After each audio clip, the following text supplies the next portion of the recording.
My guest today is Ross Kimbarovsky, the founder and CEO of Crowdspring, and the author of Stand Out, an entrepreneur's guide to starting, growing, and managing a successful business. Crowdspring features more than 220,000 freelancers that help organizations with logos, website, and graphic designs, as well as company naming services. So Ross, I'm fascinated to find out a bit more about your background and the platform. Tell us more. Well, hello, Shireen. Happy to be talking with you and your listeners. I started my career as a lawyer. I was a trial lawyer for 13 years. And in 2006, I was in charge of redesigning. I was working at a mid-sized law firm, redoing my firm's website. And so, and I was very intimately familiar with web design at the time. I actually hand coded one of the first legal websites when I started practicing law in '95. But I went through this typical process of putting together the requirements and interviewing freelancers and agencies and picking the one that we thought was the best, and then waiting a few months for them to bring their designs and the work that they did. And I hated all of it. And I was very frustrated because it occurred to me that whether it's an individual, an entrepreneur, a small business, or a mid-sized law firm that I worked for at the time, really had a tough time buying creative services. So we all do what I did then, which is we go through this RFP, request for proposals process, and we interview, we look at bids and proposals. And in my frustration, I went home and said, there's got to be a better way for people to buy design services. And I stumbled on really, really creative and talented people across the world who were, for fun, playing around with design. And so I asked myself the question, why do we go to people who went to design school, who've worked at it for 20 years, when at the end of the day, what we're buying is something visual? So when we walk in a store and we see a jacket, we compare a few and we buy the one we like. If we are comparing televisions, we do the same thing, but we never did that with design. And so that turned into Crowdspring. We started working on it in 2006 and launched in 2008. And as you said, today it's a global marketplace, 220,000 graphic designers, web designers, product designers. So we design industrial products, and namers, people who name companies from every country on earth, helping small businesses, entrepreneurs, agencies, and nonprofits with everything from logo design, web design, marketing materials, products, and naming businesses. And our clients come from 100 countries. So there's huge demand because ultimately people found this is a much better way to buy creative design services. And there's obviously a huge supply because there were a lot of freelancers around the world who were frozen out of the traditional market. If they didn't work for a big agency, they had few opportunities to access clients. And so we were able to solve a problem for both. Well, I've certainly been through the pain of engaging the wrong designers. Often, though, what goes wrong is that you don't know what their process is going to involve. And, until you begin working with someone and then you realize, oh, I should have covered this point off. How does your site actually work in terms of that process? Well, that was precisely the problem that we found. And like a lot of entrepreneurs who try to solve their own problem, we said, why do we constantly fight this friction? Exactly as you said it. You wait, you don't know what's involved. And so we built the marketplace to do the opposite. You post your requirements, we take you through a Q&A, question and answer session, where we put together your creative brief. And rather than look at bids and proposals and people's profiles, people do the actual work. I'll give you an example. If you're starting a new business and you need a logo, you're going to pick from dozens and dozens of custom logo designs for your new business, not from bids and proposals, not from people who say, look at my resume and portfolio and I'll do a logo for you, but you're going to see actual logos and you get to iterate, you get feedback, designers make changes, and then you pick the one you love and you get all the final ready files. We give you a customized, dynamically generated legal contract protecting the intellectual property that you're buying. And we feel very confident about the quality of the work. First of all, it's all custom work. That's one of the fundamental requirements on Crowdspring. So you're not looking at generic templates or generic clip art. Your business will differentiate. And second of all, we give you a 100% guarantee in all design projects that you're gonna be happy with what you find, or you get all of your money back, including all of our fees. This happens rarely, but we want our clients to be comfortable that if for whatever reason they're not happy with the final outcome, there's no risk. It seems to me to be quite tough on designers then. They've got to do the work without getting any fees unless the customer chooses them. Is that right?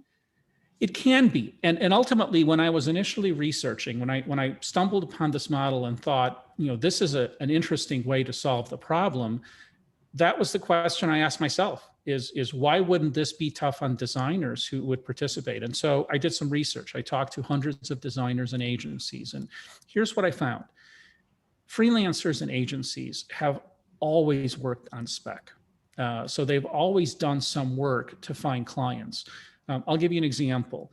Freelancers are often asked by agencies who will hire them to do some work for free before they decide whether to hire them. Agencies, when they're pitching new clients, are often doing some work for these clients. So this has historically been true in the industry for many, many years.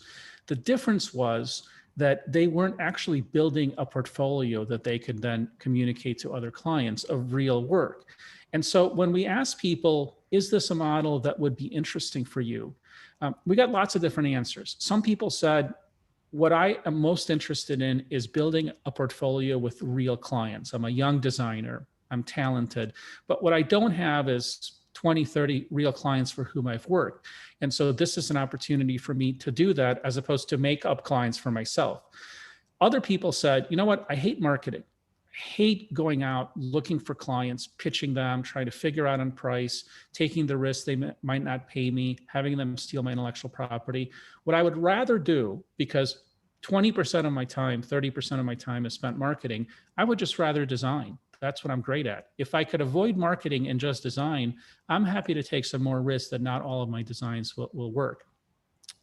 The third thing is there's this competition aspect that I didn't really appreciate that I learned to appreciate later, which is some designers just want to compete. The money is secondary to them. So we started seeing creative directors from major agencies participate in Crowdspring. And I reached out to Ify and I said, why are you freelancing as a designer? You're a creative director at a major agency dealing with big brands. And the answer was, I studied as a designer. I feel like I'm a good designer, but I don't get to do that anymore. And so I want to participate because in this format, nobody knows I'm a creative director. I want to see if I'm still as talented as I think I am. So there's this competitive nature that drives people forward.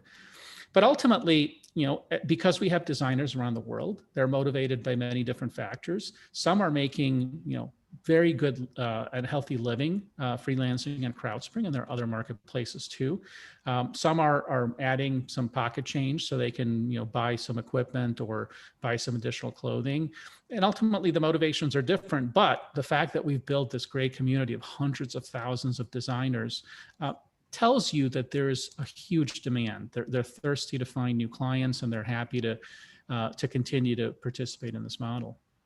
It's quite an achievement. It must have been quite challenging at the beginning. What was it like getting it off the ground? So like every two-sided marketplace, this is a challenge for businesses whenever they think about marketplaces, because marketplaces have two audiences. You have an audience of buyers and you have an audience of sellers. And you never really know which audience will be tough to build or if both will be very tough to build.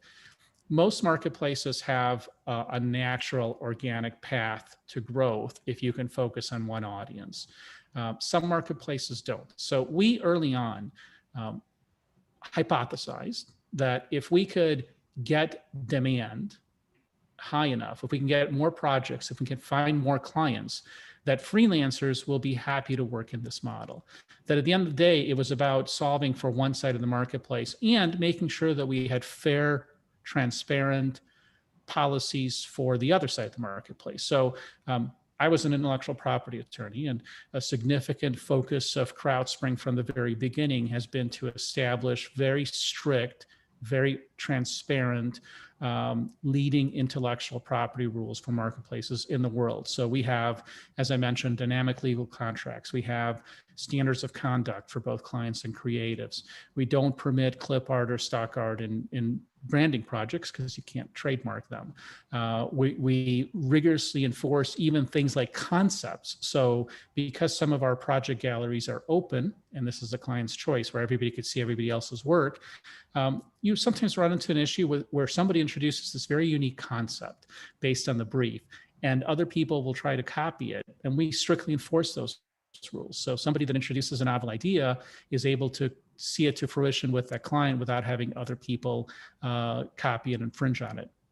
So because of that, we found a good and warm place with freelancers. They were happy to work in that model because they thought it was democratic. We treated them well, and we continue to do that. And so we've invested on the client side. And initially, yes, it was hard. I had to call my mom. I had to call my friends and say, hey, when we started back in 2008, can you post a design project and we'll pay for it? And so for the first 4 weeks, it was more about that. And then after we had about 30, 40 projects, we said, you know what, we've got a little bit more comfort that people are actually participating and engaging. Let's pay for half the project and not ask our parents or friends. Let's ask some strangers. Let's say, do you need a logo? Do you need a new website? We'll pay for half of it. And so after about a couple of months of doing that, we realized that we were not in a great shape. We were in a decent shape to say, okay, now let's see if it stands on its own. Now let's not pay anything for them. Let's see if people are willing to pay for the product, which is a critically important part of building a startup. I feel, people talk about MVPs, and I'm sure you've had lots of guests that talked about, the concept in startups of minimum viable product.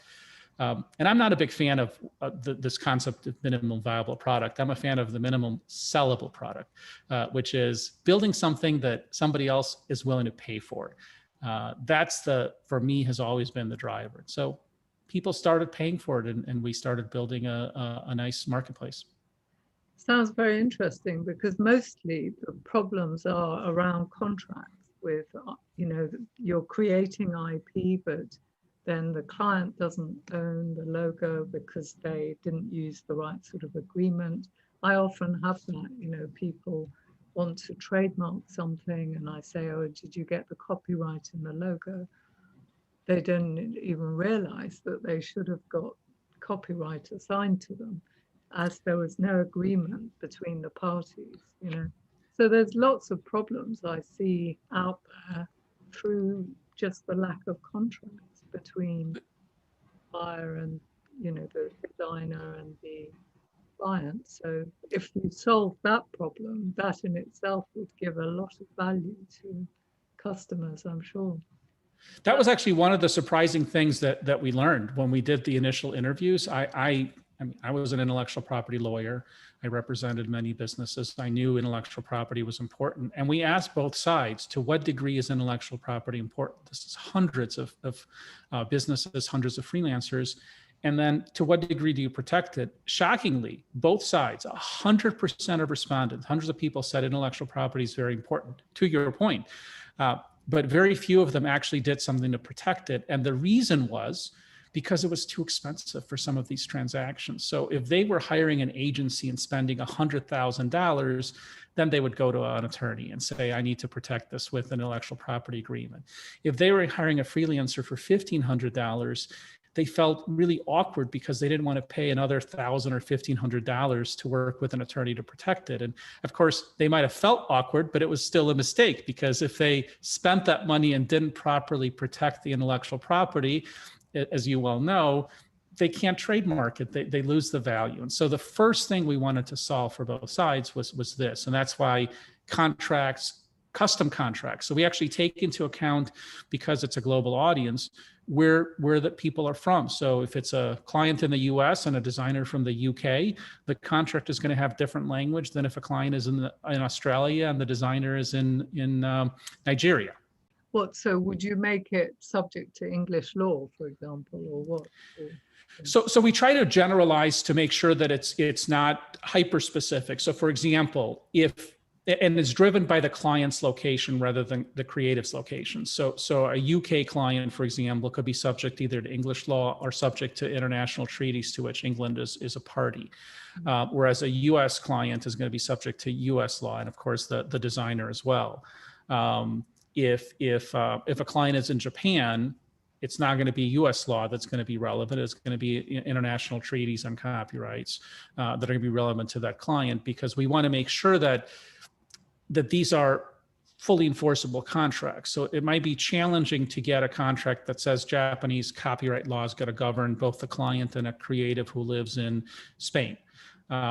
It's much easier for both to agree to the parameters of international copyright law, and trademark law, which tends to be, for most of the developed world, fairly consistent.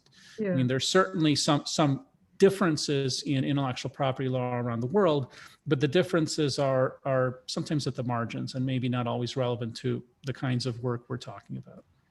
I'm really curious to know how the naming side works, because obviously they need to understand the market, what the customer resonate with. How does that all work? And the name needs to be legally effective and available. So naming works like all of our other projects. We've been at it for 12 years. And when you start a project, we walk you through a series of questions and answers. We ask you some questions about your project. So in naming, we'll ask you about your audience.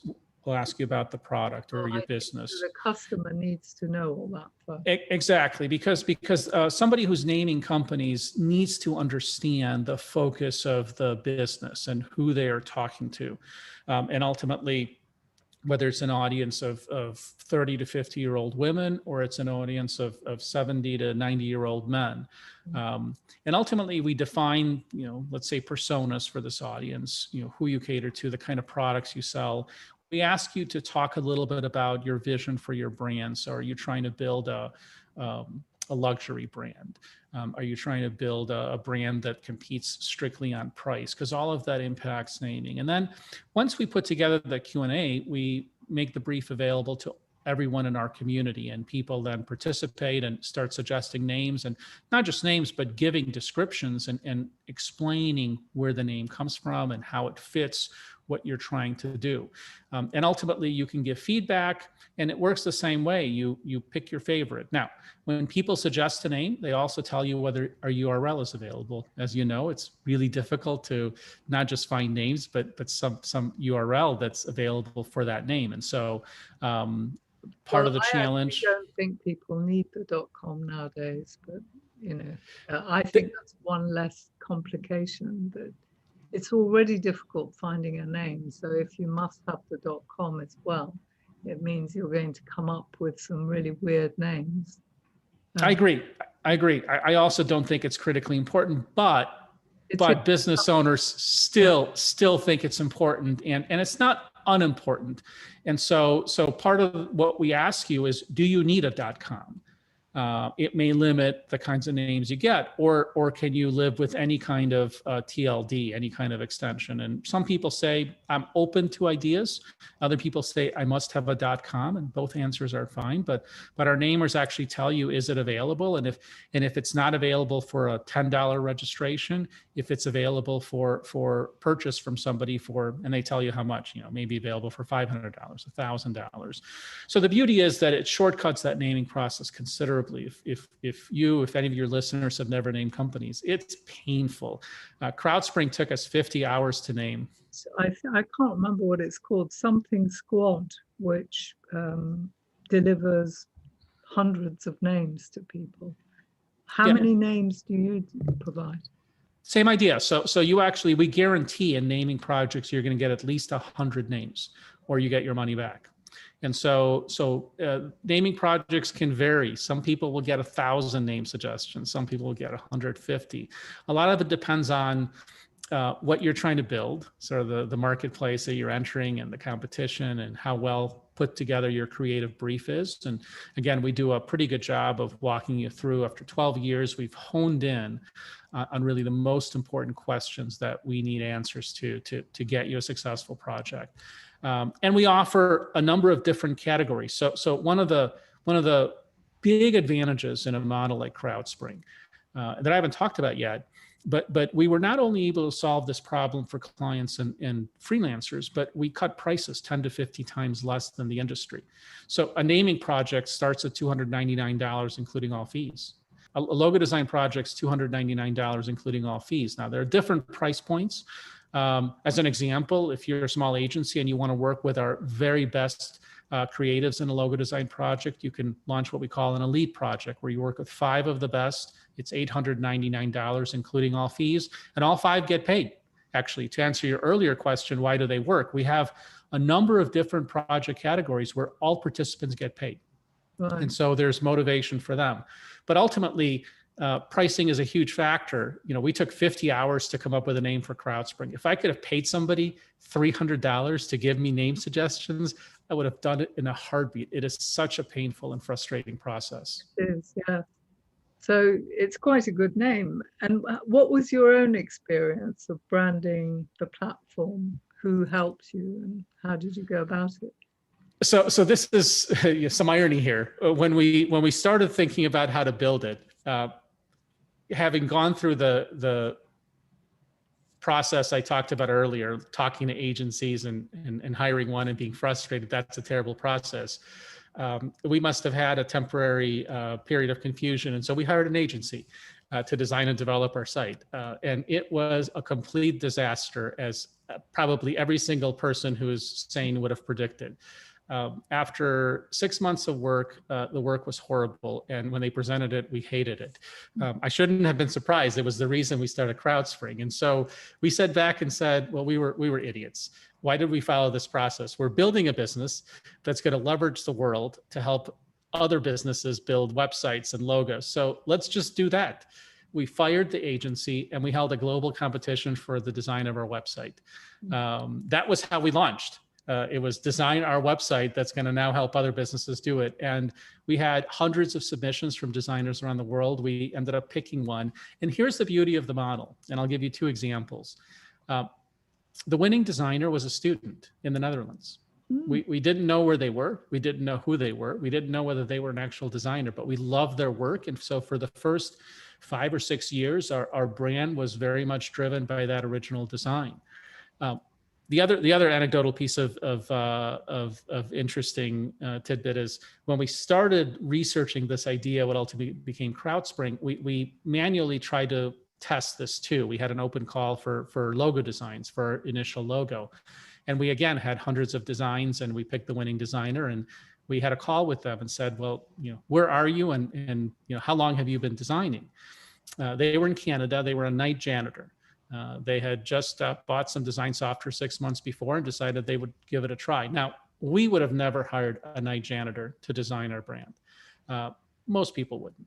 But it didn't matter because we weren't hiring based on resumes. We were hiring based on actual designs, and his design was phenomenal. It stood out. It was better and better executed than everybody else's. And this is why we have such a huge community of creatives, because as you know, in the creative arts, you don't have to be in that industry for 50 years to have immense talent. You can have a 14-year-old who is amazingly creative. Now, we don't let 14-year-olds participate in Crowdspring. You have to be 18. But the point is that Asian experience in creative arts is a lesser factor if you can see the actual work, which you can on Crowdspring. It's a little different from law, for example. It takes some time for a person to understand the law, to be comfortable with advising clients, to understand the intricacies, let's say, of intellectual property. So it's natural that a lawyer who's been at it for 20 years, 25 years, can charge more and provides more value to a client. But in the creative arts, while that is often true as well, there are more exceptions.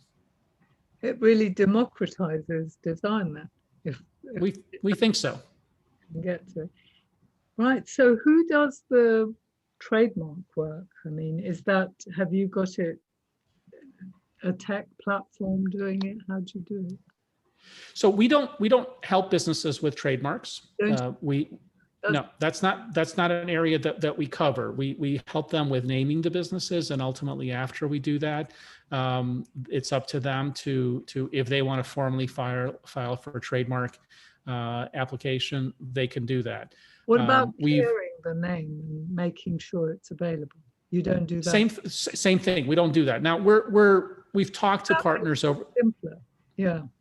It would make it simpler for some clients. Now we've talked with potential partners over the years about the possibility of adding that as an added benefit. We've looked at the possibility of doing it ourselves, given that we have, I have the experience in that space. Ultimately, that hasn't been a strong need in the marketplace in the past, and so we've for the moment stayed away from it. And what we tell clients, we do two things. First of all, we spend a lot of time writing about trademark and copyright law and intellectual property to educate clients that it is important, if you are building a brand, to trademark what you are building. It's important to go to attorneys like you and find a way to protect what you do.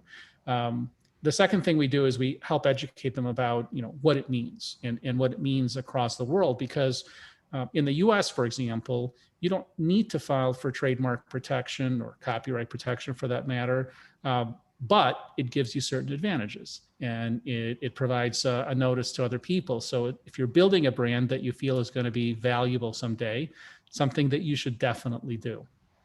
So we definitely help people, and when we can, we recommend different services around the world that help them do that, and sometimes law firms.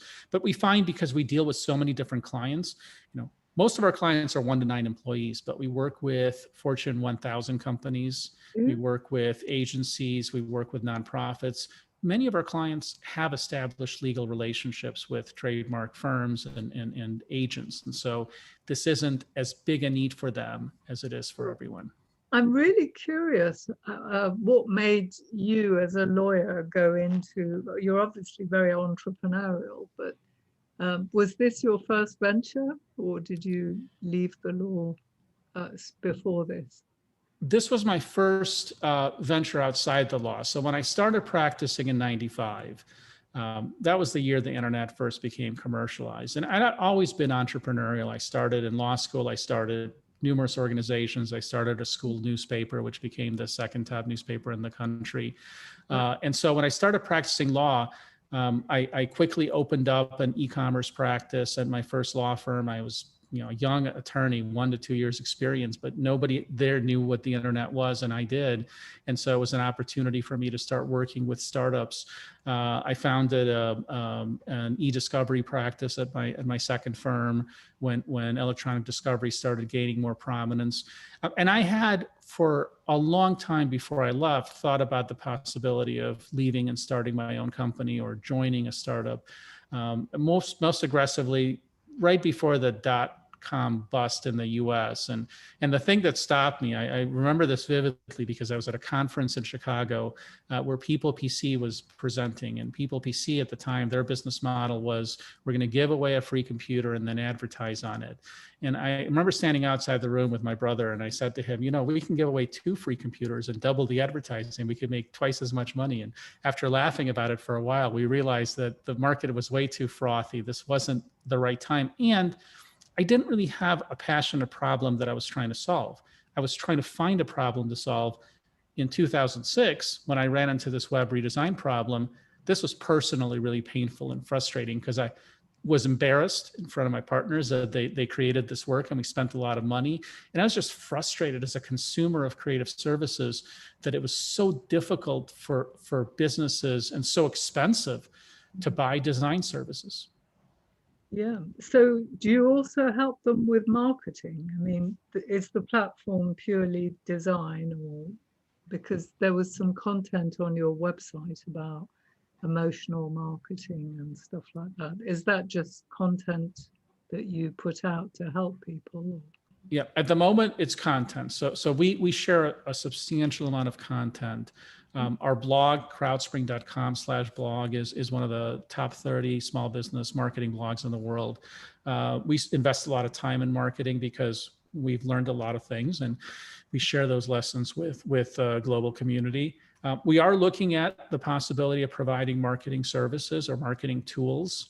One of the things we have successfully done as a team over the years is we use a lot of different marketing products, and we quickly become frustrated with many of them because a lot of them are either poorly built or so complicated because they're targeting a different class of customer, targeting the enterprise as opposed to small business customers, that we have a hard time solving our problems. So over the years, we've actually built internal marketing tools that we use that are far ahead of the industry. And we're looking at potentially spinning off some of those tools in the next year because we feel that for us, they're making a huge difference, and we think they can make a huge difference for other people. But ultimately, from a marketing perspective, we've built a book of consultants and agencies that do great work. And so if a client who designed a logo or a website asks, hey, do you have somebody that can help me with marketing or with strategy, we're happy to recommend, because that's not what we do. In the same way that we can recommend intellectual property attorneys and other people in areas that we don't touch. Great. And finally, which brand do you particularly admire and why? So lots of brands, but I'll give you an example of a lesser known brand because I think it'll illustrate the why much better. One brand I admire is Anker, Anker. They're a Chinese brand that has over the years built a phenomenal reputation building cables for technical devices, for computers, building power supplies, and speakers and those kinds of things. And here's why I admire them. In certain industries that are commoditized, like think of cables. When you need to buy an audio cable or a USB cable, you go to Amazon or you go to another e-commerce place or your local store, and there's lots and lots and lots of different products. And honestly, they're all priced the same way. They all seem nice. You can't tell the difference between the quality. This company has built its reputation on quality, pricing, and customer support. So for the longest time, and they still do this, but for the longest time, when you get a product and you unpack it, right outside the package is their customer support number and a note that says, if anything is wrong, call us. I mean, right on the package, that's the thing that you see front and center.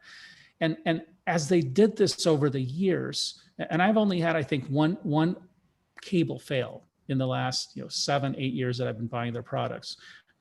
The replacement was super simple. It was a quick call. I had the new one in my hands in 4 days.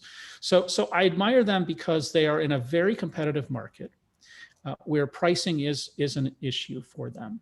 They're in a market where quality is important to people, but people don't necessarily appreciate the quality. And so they've built that brand based on strong customer support, good packaging, clear, precise warranties, and reliable products. And of course, they're brands like Apple and Samsung and others that people admire.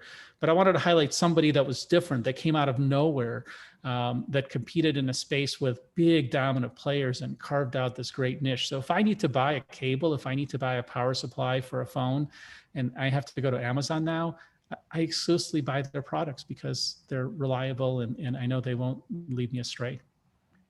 Well, thank you very much. That sounds great. That's it for this week. Do subscribe to the Brandtuned newsletter to get weekly updates. I'd also love to get your feedback. Just send me an email to info@brandtuned.com. Finally, if you liked the episode, please do share it with your friends and colleagues and review it on iTunes or whichever platform you use to listen to podcasts. If you leave us a 5-star review, it means more people will listen and we can spread the word much more quickly about the podcast. Thank you and bye for now.